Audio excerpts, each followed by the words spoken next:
All right, so you say you want a revolution, huh? We're gonna start talking about more revolutionary politics here.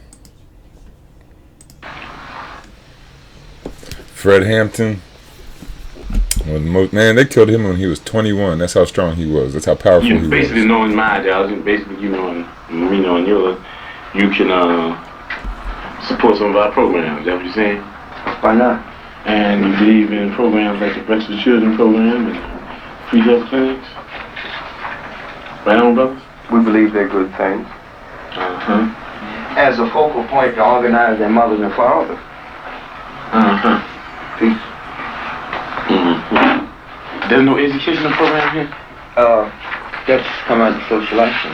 You know, you set that up, but I mean, we can't put everything on one piece of paper. What about this bank? Credit union? Credit union. Credit union, my brother. Is a bank. Are you hip to credit unions? It is a bank. Yeah, you go and borrow money? Yeah, it's a bank. It's a bank. Owned by the people. Run for the people. Coalition and building. By the people. And then community service. What will money be given out to people for? Well, the people would decide that. You want to buy, you know, whatever, you know, the people in the community decide. You need some living room furniture, maybe? You need a car, maybe? See, the thing is with me, you dig, I need to know some more about it. I wish you had some more literature about the educational thing here. Because, you dig, as far as we're concerned in the struggle, the way we look at struggle is that this depends on the educational thing, you dig. Because this depends on the education. Well, the whole thing. No, but in the end, this does. You can form this with no education. You can form this. No, not the way we're talking about forming it. You know, right. We're talking about forming it right. You know, it's not on the paper. We didn't write it on the paper. You can form it right with no education. No. Let me give you an example. Jomo Kenyatta formed the excellent revolution with no education. And on the end thing, Yomo told the motherfucker, said, well, you know, you've been educated, hate the enemy, but I'm your brother, I'll help you lead the revolution, now I'm more pressure.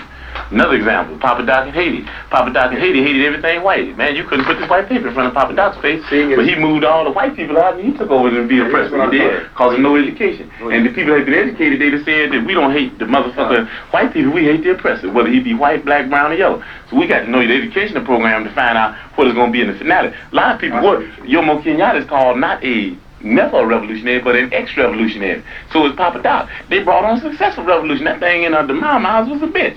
Bantu freedom fighters, all that kind of action. But what we saying is the end. That you don't judge Castro now. You can't do it. Nobody in this room could judge whether Castro's going to be a revolutionary or not.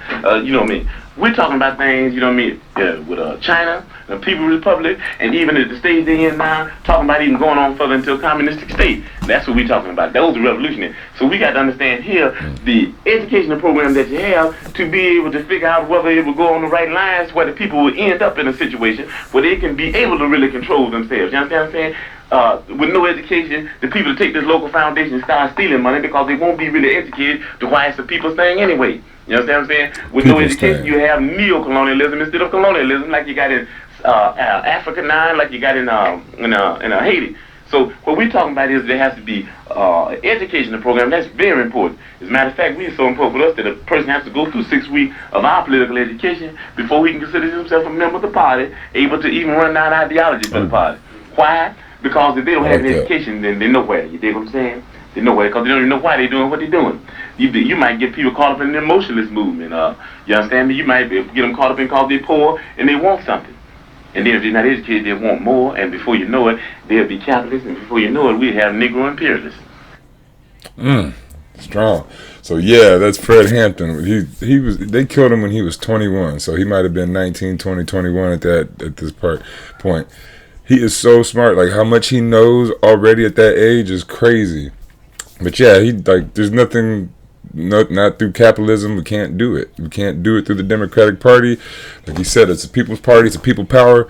We got to build coalitions from the ground up. If y'all like the Green Party, the DSA, you want to start your own party, whatever. But at some point, we just need a coalition build and get all these left-wing parties together.